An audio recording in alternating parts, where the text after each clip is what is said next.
اعوذ باللہ من الشیطان الرجیم، میں اللہ تعالی کی پناہ میں آتا ہوں شیطان مردود سے۔ بسم اللہ الرحمن الرحیم، اللہ کے نام سے شروع جو نہایت مہربان رحم والا۔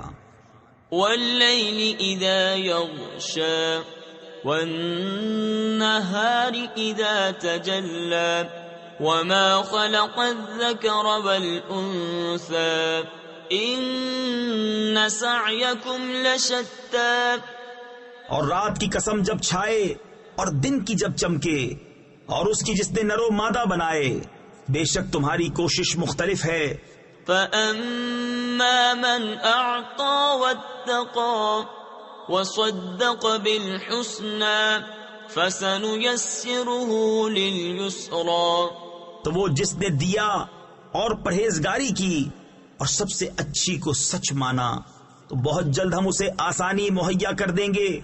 وَأَمَّا مَن بَخِلَ وَاسْتَغْنَى وَكَذَّبَ بِالْحُسْنَى فَسَنُيَسِّرُهُ لِلْعُسْرَى۔ اور وہ جس نے بخل کیا اور بے پرواہ بنا اور سب سے اچھی کو جھٹلایا، تو بہت جلد ہم اسے دشواری مہیا کر دیں گے۔ وَمَا يُغْنِي عَنْهُ مَالُهُ إِذَا تَرَدَّى إِنَّ عَلَيْنَا لَلْهُدَى وَإِنَّ لَنَا لَلْآخِرَةَ وَالْأُولَى فَأَنذَرْتُكُمْ نَارًا تَلَظَّى لَا يَصْلَاهَا إِلَّا الْأَشْقَى۔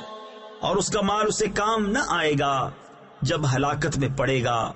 بے شک ہدایت فرمانا ہمارے ذمے ہے، اور بے شک آخرت اور دنیا دونوں کے ہم ہی مالک ہیں۔ تو میں تمہیں ڈراتا ہوں اس آگ سے جو بھڑک رہی ہے، نہ جائے گا اس میں مگر بڑا بدبخت۔ تفسیر خزائن العرفان میں ہے بڑے بدبخت سے مراد امیہ بن خلف ہے۔ الذي كذب وتولى وسيجنبها الأتقى، جس نے جھٹلایا اور منہ پھیرا، اور بہت جلد اس سے دور رکھا جائے گا جو سب سے بڑا پرہیزگار۔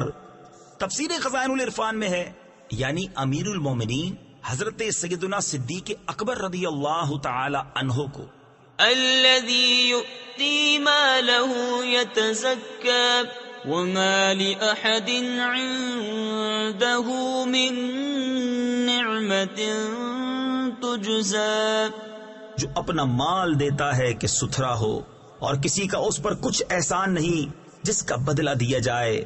تفسیر خزائن العرفان میں ہے جب حضرت سیدنا صدیق اکبر رضی اللہ تعالی عنہ نے حضرت سیدنا بلال حبشی رضی اللہ تعالی عنہ کو بہت زیادہ قیمت پر خرید کر آزاد کیا، تو کفار کو حیرت ہوئی، اور انہوں نے کہا کہ حضرت صدیق اکبر رضی اللہ تعالی عنہ نے ایسا کیوں کیا؟ شاید بلال کا ان پر کوئی احسان ہوگا جو انہوں نے اتنی گراں قیمت دے کر خریدا اور آزاد کیا۔ اس پر یہ آیت نازل ہوئی۔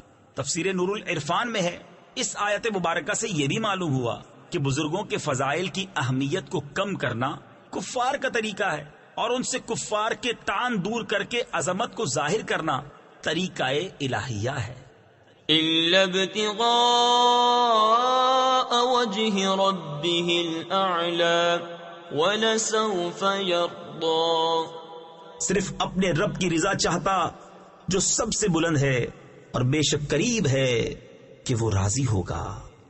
صدق اللہ العظیم۔